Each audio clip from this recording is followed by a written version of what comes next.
যে এখান থেকে 700 টাকার একটা কি জানি 700 কোটি টাকার লোন কে নিয়েছে, এইটা কোনো একটা দলের নির্বাচনী ফান্ডে ফান্ডিং করা হয়েছে। আমি এটা পরিষ্কার জানতে চাই উনি জামাতকে এটার দ্বারা মিন করেছেন কিনা। যদি উনি মিন করে থাকেন, I am taking absolute challenge.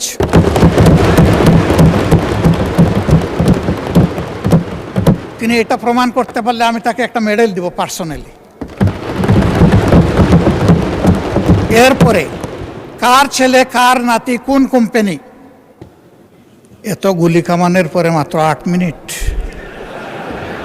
আপনাকেও কামান দেওয়া হবে, বলতে থাকেন। আমি বলতে থাকি, আপনি যখন থামায় দিবেন আমি থেমে যাব। Thank you. ধন্যবাদ মাননীয় স্পিকার। নোটিশটি উত্থাপন করেছিলাম জনস্বার্থে। বক্তব্য সবাই যখন দেয় জনস্বার্থেই দেয়। আমরা বিরোধী দলের পক্ষ থেকে পর্যন্ত 4 জন কথা বলেছেন, বা 5 জন আমি এখন বলছি। আমার মূল বক্তব্যে যাওয়ার আগে মাননীয় সংসদ সদস্য এবং স্বরাষ্ট্রমন্ত্রী খুব চমৎকার কিছু কথা বলেছেন, এগুলো একটু স্মরণ করতে চাই আমি। উনি বলেছেন যে shareholder is shareholder. সে কীভাবে শেয়ার হোল্ডার হয়েছে এটা পরে দেখা যাবে। এটা পরে কেন, এটা তো আগেই এক্সপোজ হয়ে গেছে। সারা দুনিয়া জানে, উনি জানেন না। ওনার মতো একজন বিজ্ঞ মানুষ, আমি এটা বিশ্বাস করি না। এই ব্যাংক থেকে উনি একা নিয়েছেন তার নিজের নামেই 82,000 কোটি টাকা, আর তার সমুদয় শেয়ার যেগুলা তিনি কিনেছেন 82% মালিক হয়ে গিয়েছেন, এগুলার মূল্য হচ্ছে মাত্র 12,000 কোটি টাকা। অর্থাৎ তিনি কই তেল দিয়ে শুধু কই বাঁচেন নাই, কইও বাঁচছেন, শোল মাছও বাঁচছেন। এবং সবগুলা ব্যাংক থেকে ডাকাতি করা টাকা। সেই শেয়ারগুলা কিভাবে হস্তান্তর হয়েছে তিনি একটা প্রতিষ্ঠানের নাম এখানে বলেছেন, সবগুলা বলে দিলে ভালো হইতো। এই ধরনের সকল শেয়ার হোল্ডারের উপরে বিশেষ একটা এজেন্সির মাধ্যমে প্রচণ্ড চাপ ক্রিয়েট করে তাদেরকে বাধ্য করা হয়েছে তাদের শেয়ার হস্তান্তর করতে। এরা তো হস্তান্তরের জন্য এই শেয়ারগুলা কিনে নেয়। তারা যুগ যুগ ধরে এই ব্যাংকের সাথে ছিল এবং যথারীতি এই ব্যাংক সবাইকে স্যাটিসফ্যাক্টরি সার্ভিস দিয়ে চলছিল, ডিভিডেন্ড দিয়ে চলছিল। একটা মাত্র ব্যাংক, যে ব্যাংক তারল্য সংকটে অন্য ব্যাংকেও হেল্প করত, এইভাবে ব্যাংকটা ডাকাতি করে আজকে এটাকে একদম দেউলিয়া করা হয়েছে। এটা করেছে ফ্যাসিস্ট সরকার। উনি কর্মচারীদের নিয়োগের ব্যাপারে কথা বলেছেন। 10,000 কর্মচারীকে নিয়োগ দেওয়া হয়েছে, সামান্য কোনো নিয়ম নীতি মানা হয়নি। পত্রিকায় একটা বিজ্ঞপ্তি দেওয়া হয়নি। এই ব্যাংকের সমস্ত অতীত ট্রেডিশন ব্যাক করে কোনো পরীক্ষা ছাড়াই তাদেরকে নিয়োগ দেওয়া হয়েছে। একটা কাগজে কেউ না কেউ সই করে দিয়েছে, এইটাই তার নিয়োগ লেটার। মাননীয় বিরোধী দলের নেতা, আপনি ভালোই বলছেন, কিছুটা অস্পষ্টতা আমার কাছে মনে হয় যে তিনি বলতে কাকে আপনি মিন করছেন, আর যেই আমলে এভাবে নিয়োগে বৈষম্য করা হয়েছে, অবৈধভাবে নিয়োগ দেওয়া হয়েছে, সেটা কি ফ্যাসিস্ট আমলে নাকি ইন্টারিম সরকারের আমলে? ক্লিয়ার করে বললে সবাই উপকৃত হবে। জি জি, এটা ফ্যাসিস্ট আমলে, কিন্তু সালাউদ্দিন সাহেব একটা অংশ এনেছেন, আরেকটা অংশ আনেন নাই। সরকার পরিবর্তন হওয়ার পরে 5 আগস্টের পরে আমরা যতটুকু জানতে পেরেছি যে তাদের সকলকে আবার পরীক্ষায় আসার জন্য ইনভাইট করা হয়েছিল, যে আসেন, বিনা পরীক্ষায় আপনারা চাকরি নিয়েছেন, মিনিমাম নিয়মটা মানে এখন আপনারা চাকরিতে ফিরে আসেন। তারা কেউ আসেনি। কেন তারা আসলো না? এরপরে এই ব্যাংকটা 1983 সালের নভেম্বরে 3টা শাখা দিয়ে বাংলাদেশে তার কার্যক্রম শুরু করে। ঢাকার লোকাল ব্রাঞ্চ মতিঝিলে, আগ্রাবাদ, চিটাগাং, সিলেট, তালতলা। পর্যায়ক্রমে তাদের সততা, দক্ষতা, আমানতদারি এবং গ্রাহকদের প্রতি তাদের সেবার মান, এগুলার কারণে অনন্য উচ্চতায় এই ব্যাংকটা চলে যায়।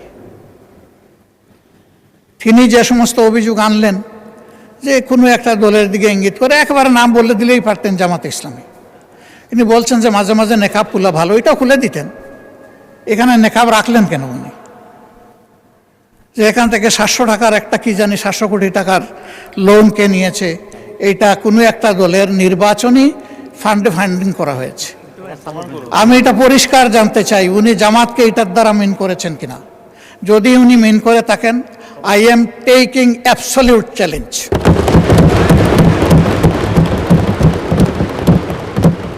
তিনি এটা প্রমাণ করতে পারলে আমি তাকে একটা মেডেল দিব পার্সোনালি।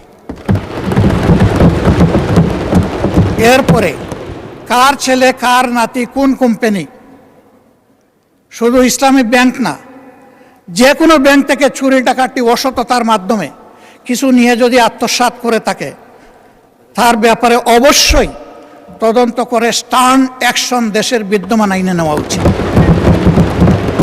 এটা আমি শফিকুর রহমান হলে আমাকেও যেন স্পেয়ার করা না হয়। মাননীয় স্পিকার, এই ব্যাংকটিতে ক্ষুদ্র একজন ব্যবসায়ী হিসাবে আমার বসার সুযোগ হয়েছিল 2005 থেকে 2011 সাল, 6 বছর। ব্যাংকের বোর্ডে বসতাম, শিখতাম, জানতাম, বাংলাদেশের অর্থনীতিকে বোঝার চেষ্টা করতাম। সেই সময়টা এই ব্যাংক এককভাবে বৈদেশিক রিমিটেন্সের 32% পর্যন্ত আর্ন করত। তার ডিপোজিট, তার তারল্য, তার ইনভেস্টমেন্ট, সকল টার্নওভারে ইম্প্যারালাল একটা ব্যাংক ছিল। সবগুলা সরকারি ব্যাংক মিলেও তার সমতুল্য ছিল না।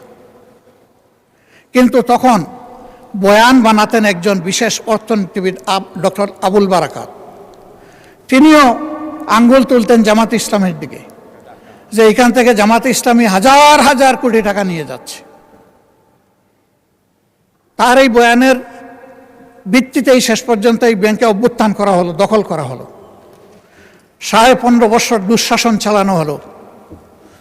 কই প্রমাণ কোথায়? 15.5 বছর তো কম না।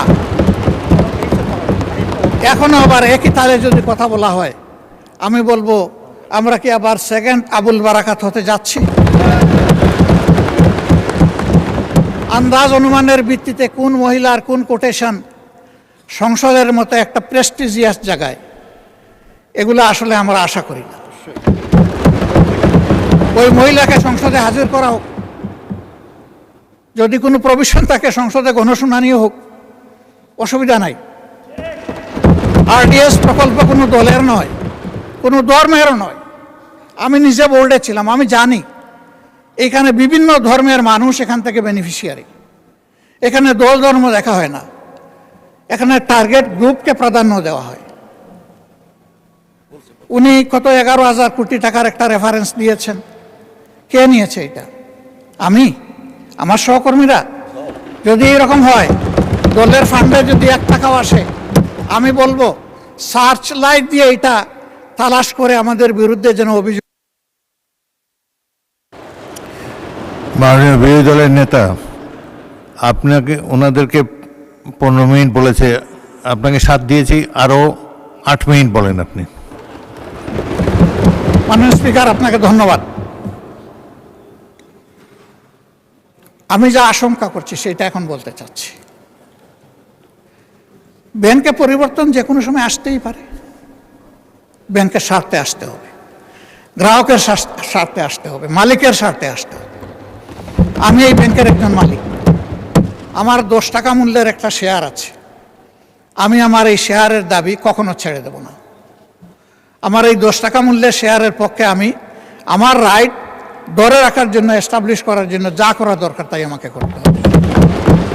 আমি তার রাজনৈতিক পরিচয় করব না। আমি করব এই ব্যাংকের একজন গ্রাহক হিসাবে, একজন মালিক হিসাবে। এইভাবে রাজনৈতিক পরিচয় থাকা কোনো দোষের বিষয় নয়। আর এই ব্যাংকের গ্রাহক শুধু জামাত ইসলামের মানুষরাই নয়, এই ব্যাংকের গ্রাহক বিএনপির বহু লোক আছেন, আমার পরিচিত অনেক লোক আছে, অন্যান্য দলের আছে, অন্যান্য ধর্মের আছে। এটা সকলের ব্যাংক। এই ব্যাংক একক কারণ না। ওই ব্যাংকের গায়ে লেখা নাই যে এই ব্যাংক এরাই শুধু সুবিধা নেবে, বাকিরা পারবে না, এরাই শুধু গ্রাহক হতে পারবে, বাকিরা পারবে না, এই ধরনের কিছু লেখা নাই। এগুলো হলো বানায়ট বয়ান। ব্যাংকটাকে ধ্বংস করেছেন শেখ হাসিনা এস আলমকে তার হাতিয়ার হিসেবে ব্যবহার করে। আমরা এখন স্পষ্টত দেখতে পাচ্ছি সেই এস আলমকে আবার ফিরে আসার পথ করে দেওয়া হয়েছে। এর প্রমাণ এই যে ডেপুটি গভর্নর বাংলাদেশ ব্যাংকের সাবেক, তিনি রংপুরের রিজিওনাল ম্যানেজার থাকা অবস্থায়, ডিরেক্টর থাকা অবস্থায় অনিয়মের 52 লাখ টাকার অভিযোগ তার বিরুদ্ধে প্রমাণিত হয়েছে, তাকে তখন শাস্তি দেওয়া হয়েছে। আর 5 আগস্টের পর তিনি স্বৈরাচারের দূষর এবং দুষ্কৃতকারী হওয়ার কারণে তিনি শেষ পর্যন্ত এখান থেকে বাধ্য হয়েছেন চলে যেতে। সেই লোকটাকে এনে এখানে বসানো হলো। তিনি যখন ডেপুটি গভর্নর, তখন এস আলমের সকল অপকর্মের তিনি ছিলেন সহযোগী, এবং সেই হিসাবে তিনি একটা প্রাইজ পেয়েছিলেন। তার স্ত্রীর নামে ভুয়া কোনো প্রতিষ্ঠানের অস্তিত্ব নেই, সেখানে 3.5 কোটি টাকা এক্সিম ব্যাংক থেকে গিফট লোন দেওয়া হয়েছে তাকে। তিনি অসৎ। সেই লোকটাকে এনে একটা বিধ্বস্ত ব্যাংকের মাথার উপর বসায় দেওয়া, এটা কোনো যুক্তিতেই মেনে নেওয়া যায় না।